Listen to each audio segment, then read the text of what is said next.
ไฟแสงเพิ่มแสงสีในการถ่ายทำถ่ายหนังถ่ายละครสุดยอดขนาด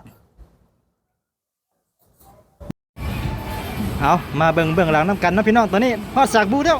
อึ๊บเฮ้ย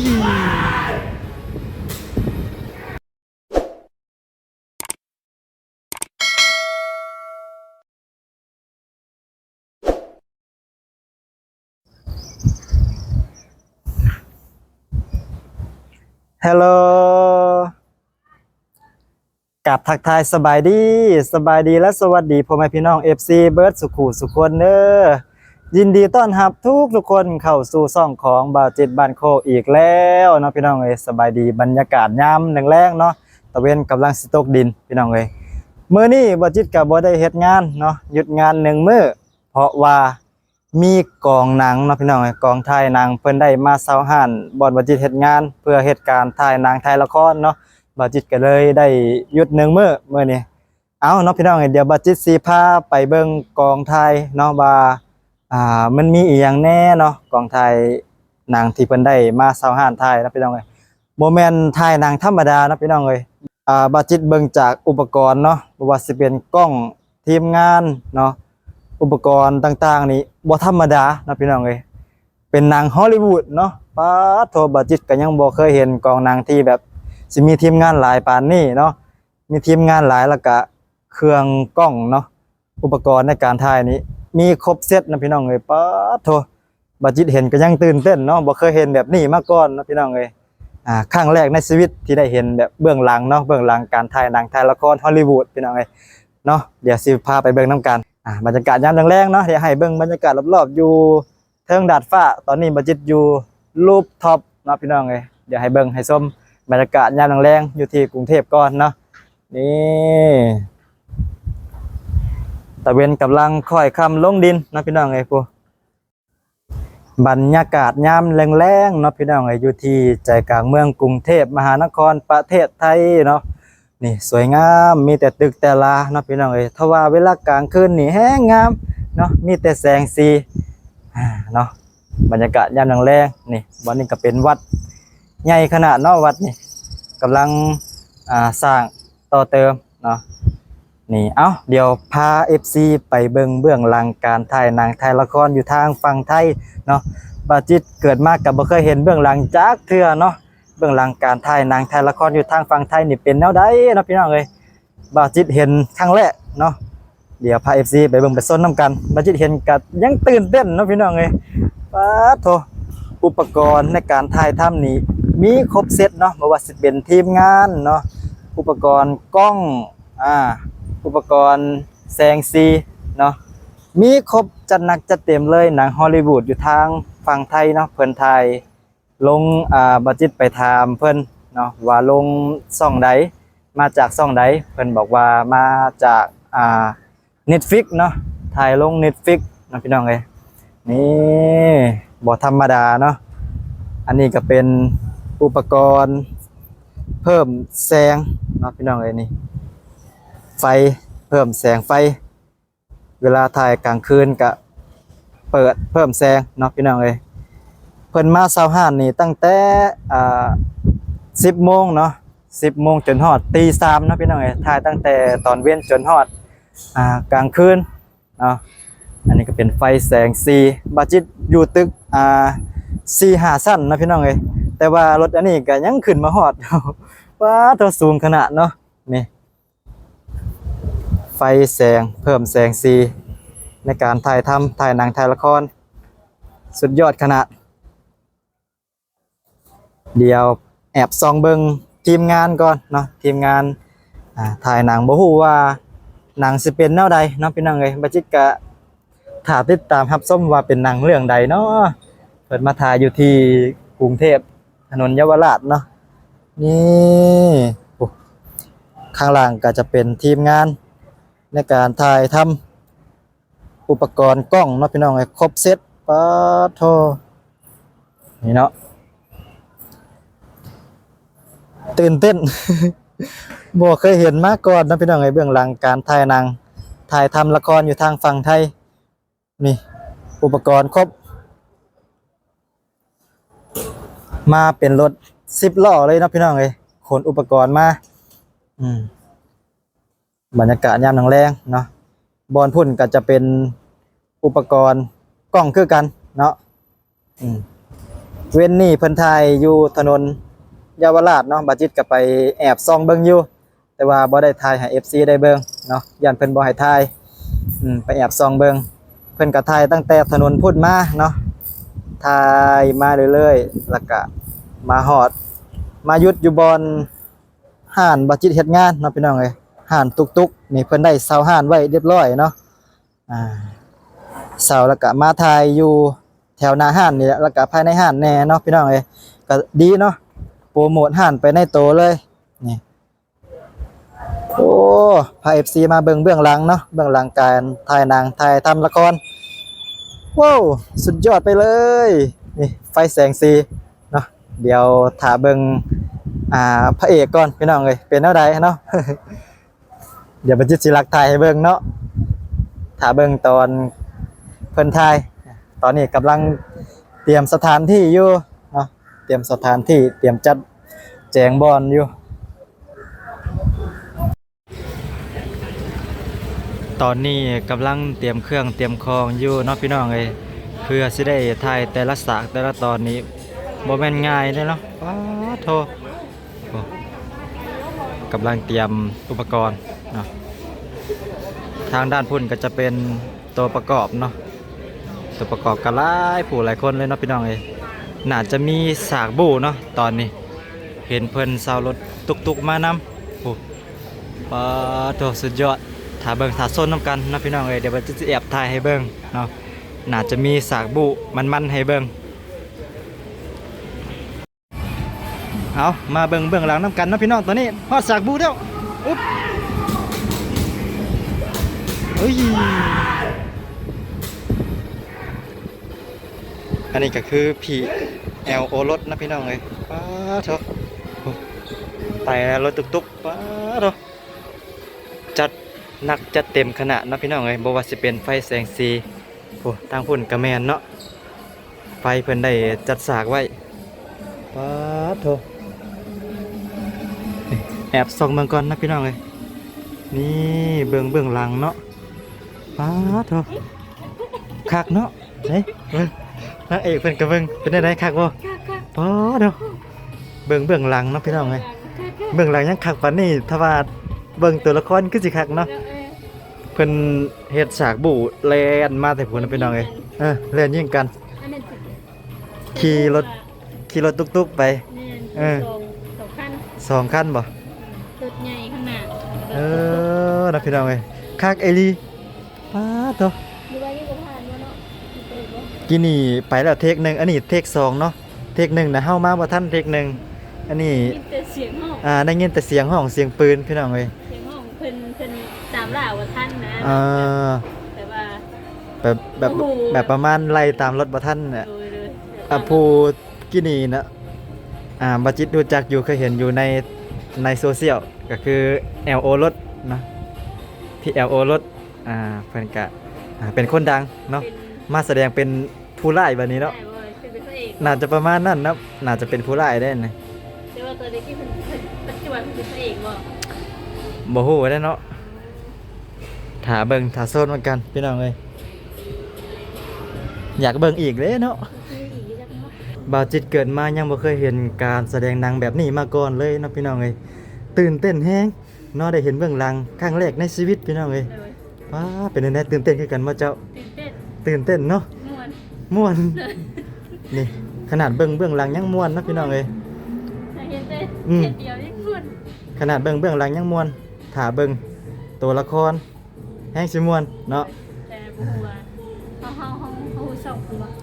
เพิ่นมาจาก Netflix เพิ่นว่าเนาะแต่บ่ฮู้ว่าถ่ายเรื่องหยังประมาณใดเนาะพี่น้องเอ้ยก็จะเป็นประมาณแบบหนังไทยเนาะแต่ว่าบ่จิตเห็นนักแสดงฝรั่งนำเห็นนักแสดงฝรั่งนำเนาะฝรั่งมานำนี่เพิ่นอยู่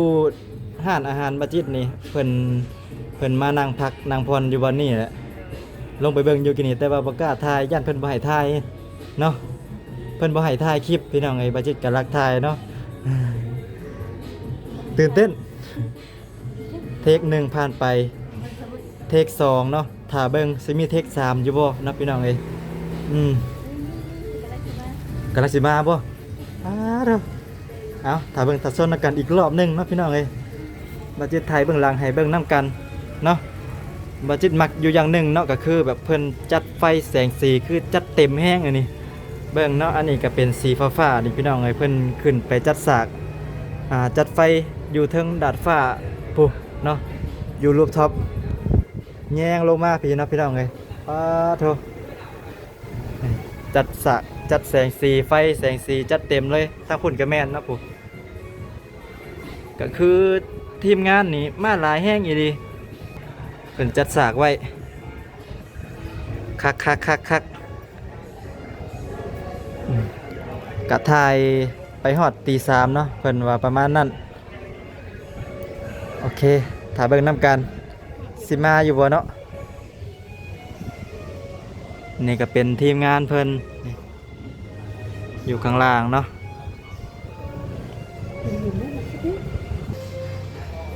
ครั้งแรกในชีวิตพี่น้องเอ้ยถ่ายเก็บไว้เบิ่งเนาะการถ่ายหนังอยู่ทางฝั่งไทยนี่เพิ่นเฮ็ดคักไอดีจัดหนักจัดเต็ม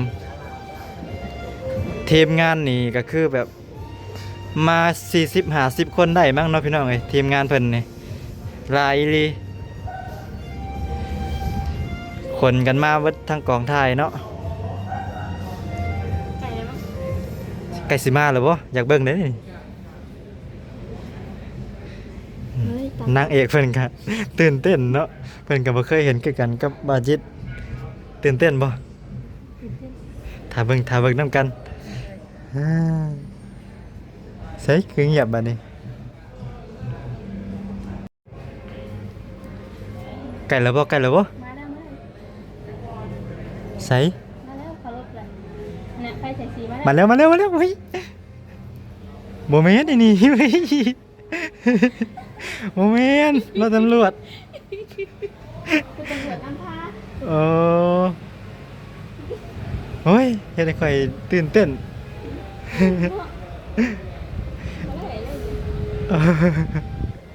ใส่แหละ มันเสียงรถมาแล้ว มาแล้วบ่ของแท้บ่นี่มาเร็วเฮ้ยเอาเร็วปาดดูโอ้ไปแล้วรถไปแล้วปาด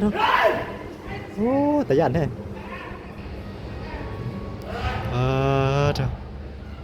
สุดยอดขนาดแสดงคักเอลีเนาะพี่น้องเอ้ยพาเด้อ เป็นคนหลายเนาะ PLO รถแสดงแบบ ถือว่า จัดหนักจัดเต็มอีหลี คือว่าดูตำรวจนำพาไป อ๋อ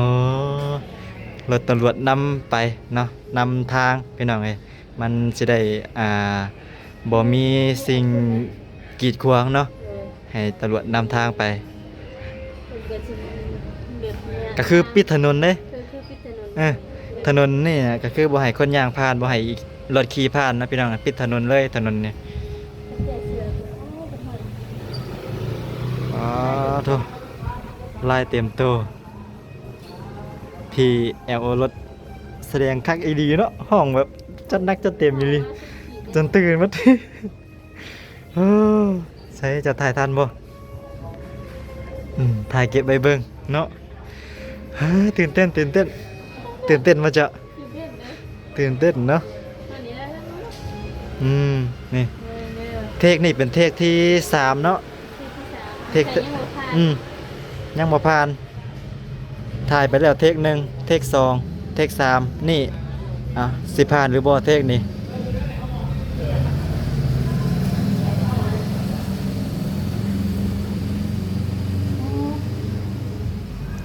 นี่นะพี่น้องเอ้ยคักเอลีคนลากตุ๊กใส่รถอันนั้นบ่ ลากตุกๆใส่กับรถจากรถประมาณรถ6ล้อกี่นี้เนาะพี่น้องเอ้ยเพิ่นใส่อุปกรณ์กล้องเพิ่นเด้ใส่รถตุกๆนะถ่ายกับประมาณนี้เนาะคักสุดยอดไปเลยเกิดมาก็บ่เคยเห็นแบบนี้จักเทื่อพี่น้องเอ้ยเป็นบุญตาของมาจิตแล้วที่ได้เห็นเนาะ ได้เห็นเบื้องหลังเนาะ ถ่ายให้ FC ได้เบิ่งได้โซนนำกันตื่นเต้นคักตัดภาพมาบัดนี้ตอนนี้บ่จิตอยู่เทิงดาดฟ้าเด้อเนาะพี่น้องเอ้ยเบิ่งบรรยากาศยามค่ำๆเนาะยามมันมืดตอนนี้เวลาประมาณเที่ยงคืนพอดีพี่น้องเอ้ยถ่ายให้ FC ได้เบิ่งได้โซนนำกันก่อนบรรยากาศยามค่ำยามคืนอยู่ที่กรุงเทพเนาะนี่สวยงามเนาะพี่น้องเอ้ยขึ้นมาเบิ่งดาดฟ้าอันนี้ก็เป็นฉากไฟของเพิ่นเนาะมาตั้งไว้อยู่เทิงดาดฟ้าเลยจัดคักอีหลีจะนักจะเต็มเนาะโอ้ไฟแสงสีเต็มระบบโอ้อยู่เทิงปุ่นกระแมนเนาะอยู่บันนะเอาเดี๋ยวลงไปเบิ่งสั้นล่างน้ำกันนะพี่น้องเอ้ยยังบ่ผ่านอยู่บ่เนาะเอาเนาะพี่น้องเอ้ยมาถ่ายเบิ่งถ่ายโซนน้ำกันเทคที่เท่าไรแล้วบัดนี้เทคที่4เนาะพี่น้องเอ้ยอ๋อบ่แม่นง่ายเนาะถ่ายหนังถ่ายละครนี่ก็คือกันกับบัดจิตถ่าย YouTube เนาะพี่น้องเอ้ยเพื่อสิผ่านกับบ่แม่นง่ายเด้อันนี้ก็เนาะกันสิประมาณเดียวกันเอารถตำรวจไปแล้วบัดนี้ใส่รถตุกๆก็มาบัดนี้เนาะก็มีประมาณนี้อ๋อตื่นเต้น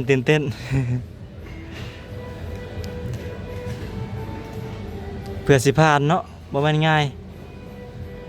เพิ่นก็คือแบบต้องเลือกคัดเอาตัวที่ดีที่สุดนะถ่ายเพื่อไว้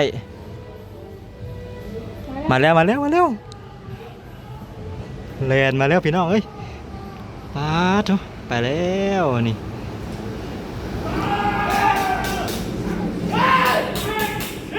ปา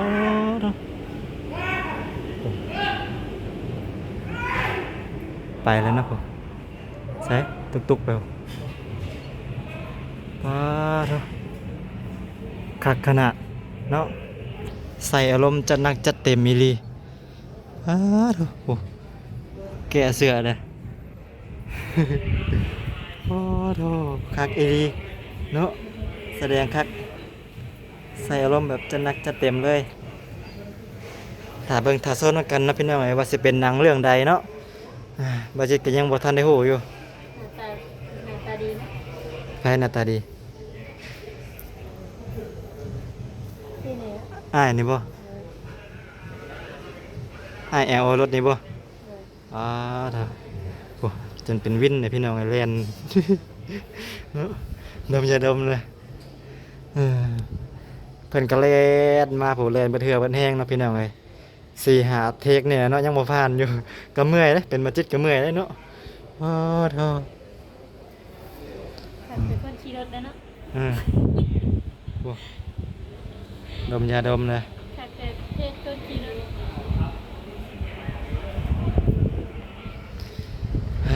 ผ่านอยู่บ่บัดนี้เนาะขอให้ผ่านเด้อเนาะเทคทีซี เอาใจซอยนะพี่น้องเอ้ยถ้าติดตามรับชมว่าสิเป็นละครเรื่องใดเนาะ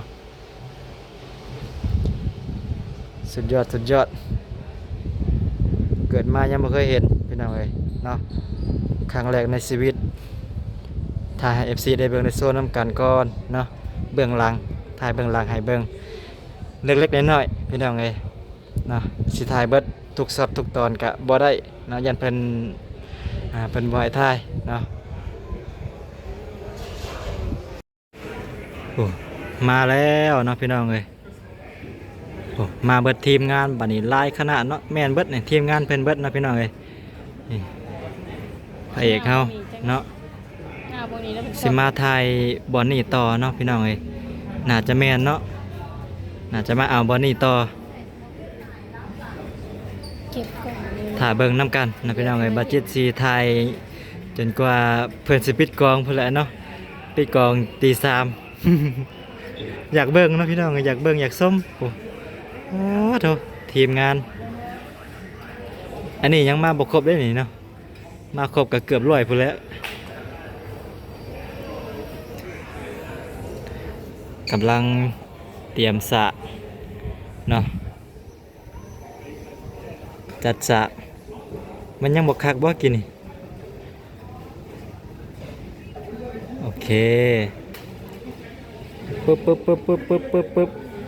หยุดบอนนี่อ๋อนะพี่น้องเอ้ยผู้กำกับเพิ่นกะเป็นฝรั่งนะพี่น้องเอ้ย เสียไปแล้ว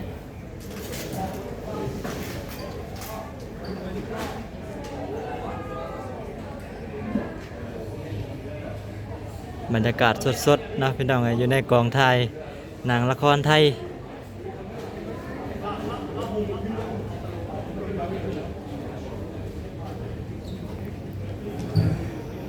ปังปังปังเนาะป้าครับ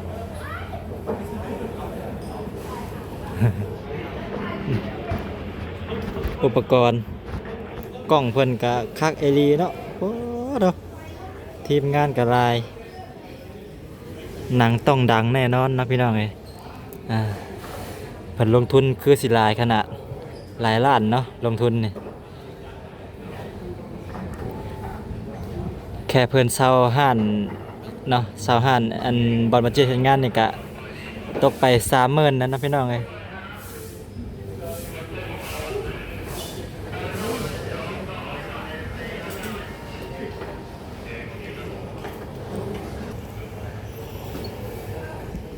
มาเบิกมาโซนนำกันเนาะ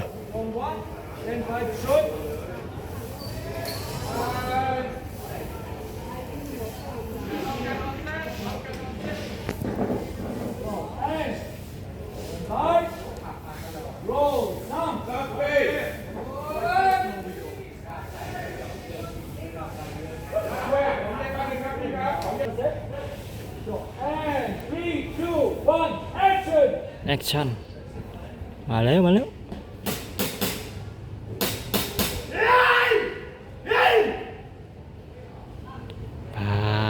คักดีใส่อารมณ์จัดหนักจัดเต็ม